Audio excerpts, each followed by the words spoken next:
few months after moving into a new place, my wife Lily and I faced challenges we couldn't have imagined. It was November 2018, and I had just been released from jail after serving 9 months for desperate decisions I regretted deeply. Starting over was tough, and with strained finances, finding a home felt impossible. Then we found a boarding house that allowed weekly rent, a lifeline for our situation. The house was old and far from ideal, with creaky floors, peeling wallpaper, and shared spaces.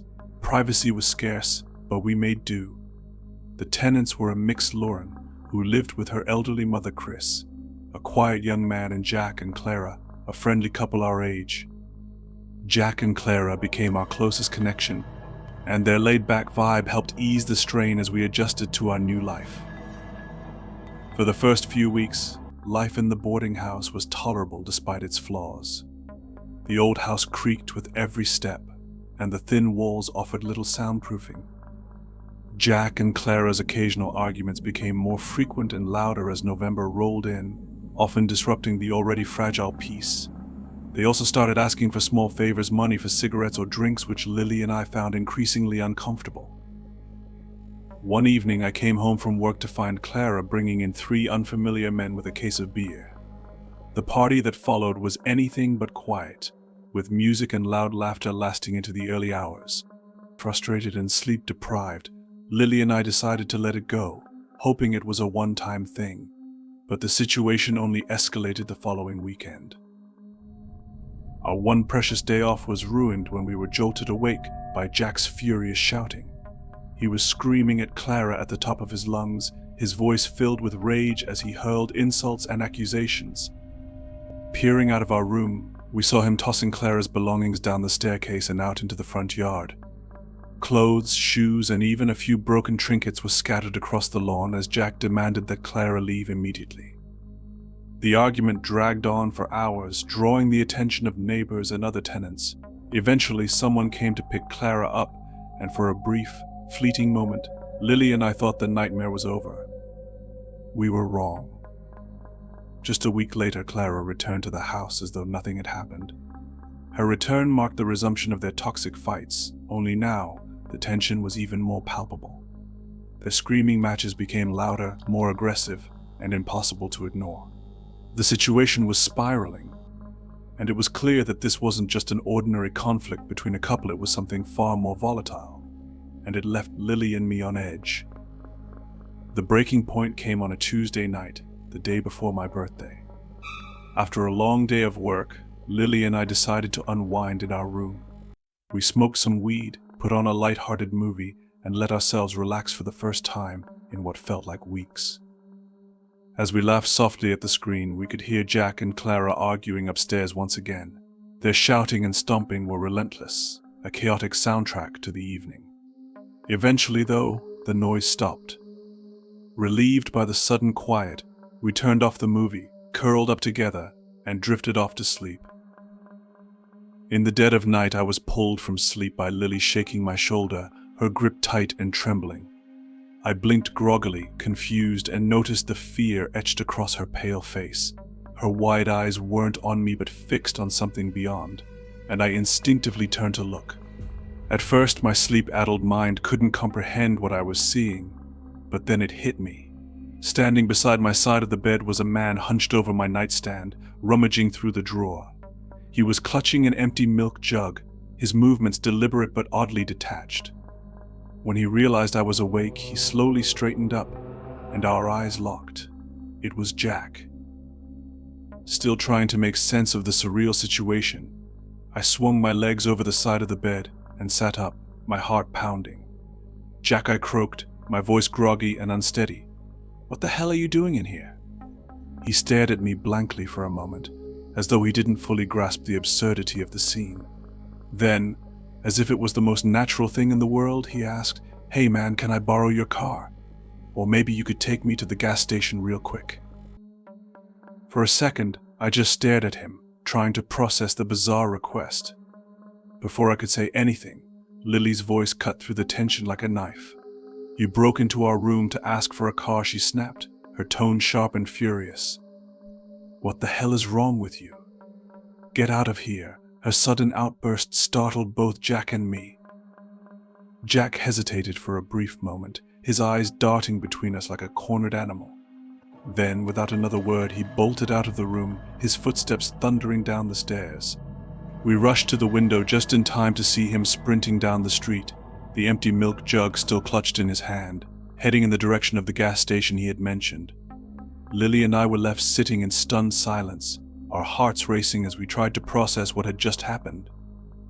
Before we could make any sense of it, Chris, our upstairs neighbor, appeared at our door. His face was pale, his eyes darting nervously as he explained that he'd heard the commotion too.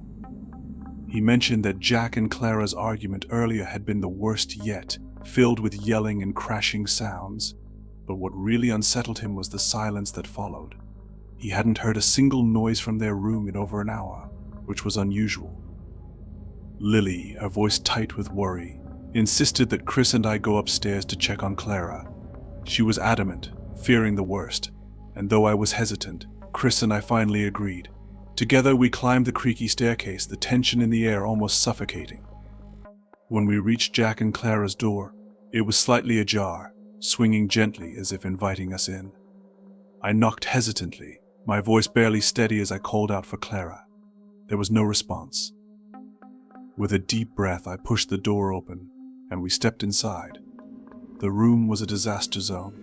Furniture lay overturned, shards of broken glass scattered the floor, and deep, jagged gashes marred both the walls and the ceiling, as though someone had gone on a violent rampage. The air was thick with a metallic smell that made my stomach churn. Then we saw her. Clara was lying on the couch against the back wall, her body eerily still. At first glance, we thought she might have been knocked unconscious. But as we moved closer, the horrifying truth revealed itself. Blood streaked the walls in chaotic patterns, and her face, what little remained of it, was a grotesque, unrecognizable mess. It was a sight so gruesome and surreal that my mind struggled to accept it. The image seared itself into my memory, a nightmare I'd never escape. Chris, his hands shaking, called the police, his voice trembling as he described the scene and the sledgehammer lying nearby. I couldn't look away, my mind racing in terrified disbelief. The police arrived quickly, their flashing lights casting an eerie glow over the street. They cordoned off the house and took statements from all the tenants. Chris and I recounted Jack's strange behavior and the horrifying scene in his room, while Lily clung to me silently, her pale face reflecting the weight of what we'd witnessed. Jack was apprehended less than an hour later, wandering nearby with blood-spattered clothes. He offered little resistance, mumbling incoherently as officers arrested him. The investigation uncovered something even more chilling. Jack had tampered with the gas lines in the basement, seemingly planning to destroy the house with everyone inside. The realization of how narrowly we escaped a greater tragedy left us shaken to our core.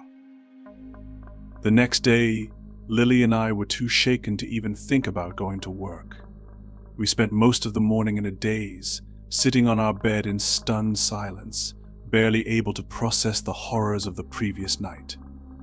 The once quiet street outside our boarding house was now a circus of flashing cameras and hurried voices. News vans lined the curb, reporters jostling for space as they tried to capture footage of the house or interview anyone willing to speak. Despite their persistence, the story didn't make much of a splash in the grand scheme of things. The local news aired a brief segment about the domestic disturbance turned deadly, but it was soon overshadowed by other stories. For the world, it was just another tragic headline. For us, it was a nightmare that had altered the course of our lives. Even now, years later, the memory of that night lingers, vivid and disturbing. The image of Clara's lifeless body, the disarray of their room, and Jack's cold, vacant stare are burned into my mind. What haunts me most is how close we came to disaster. I had stood face to face with a murderer moments after his horrific act. What if he hadn't run? What if, instead of fleeing, he had turned his anger on Lily and me? The thought of it sends a wave of dread through me every time I replay that night in my mind. Each time I think back to that night, the fear resurfaces, a chill creeping down my spine as I wonder just how different everything could have been. It's a haunting reminder of the fragility of life, how quickly everything can change, and how easy it is to go from feeling safe to facing a nightmare. And the moral of the story is, evil hides in secrecy, but truth brings justice. Trust your instincts, as the real monsters are often human. Survival depends on courage and cleverness, not just strength.